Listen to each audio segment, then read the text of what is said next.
So is it date, whatever that is in India, in Hindu. So they had Siwa Day, and they got all the Hindus doing it. Then they said to us, could we do Siwa Day on the same day as Mitzvah Day? So it became Jews and Hindus doing mitzvahs together.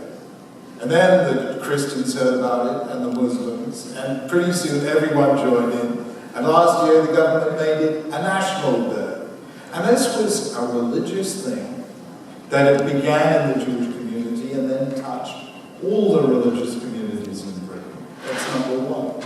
Number two, for years we had a situation that's called United Synagogue Shabbaton. You remember that? Of course, the best way of being the car of Jews is to clone Rabbi Rosenfeld.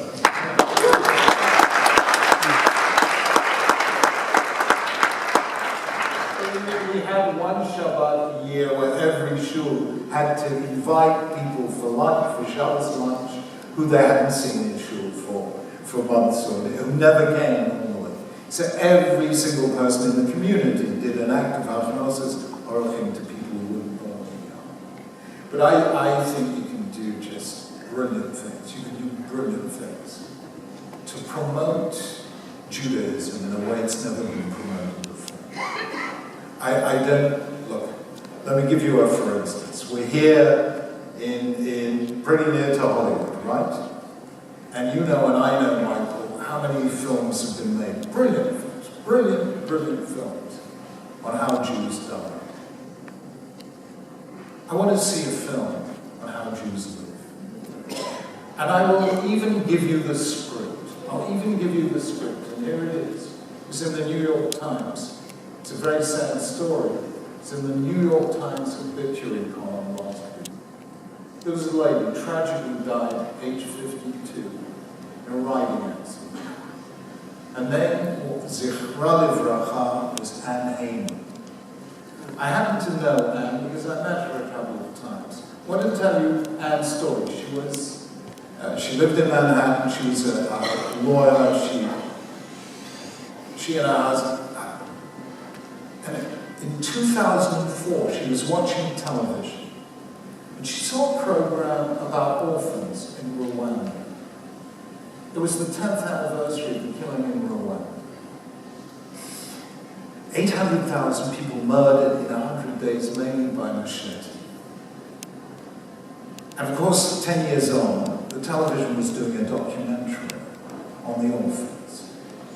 And Anne, being a religious Jewish woman, said, I'm Jewish, we're Jewish, we're supposed to do something about things like that. And she remembered how Israel had to deal with all these orphans from the Shoah. And she remembered that Israel had done extraordinary things. It created youth villages, like Yamin Ord up in the north, which dealt with all these survivors from orphans from the Shoah, and later orphans from Ethiopia. So she got in touch with Chaim Perry, who still runs Yamin Ord. He said, Chaim, we've got to do something for these Rwandans. And then she got in touch with Reuven Feuerstein, who was the world's expert in dealing with traumatized children from the Holocaust, and became a hero throughout the world for the way he did. And they built an Israeli youth village in the middle of Rwanda for 750 Rwandan orphans, teaching them everything from computer skills to how to grow avocados. And they built a Yamin Ord in the middle of Rwanda. It is the biggest Kiddush Hashem I've seen in years. And what did they call it? They called it the Agahozo Shalom Youth Village. Agahozo is Rwandan for the place where tears are dried. And I thought to myself, here is a woman who knew what it is to daven every morning, Harofeh, Bishvurei Lev, Umachabesh, Latzvotam. God who heals the brokenhearted and ministers to their wounds.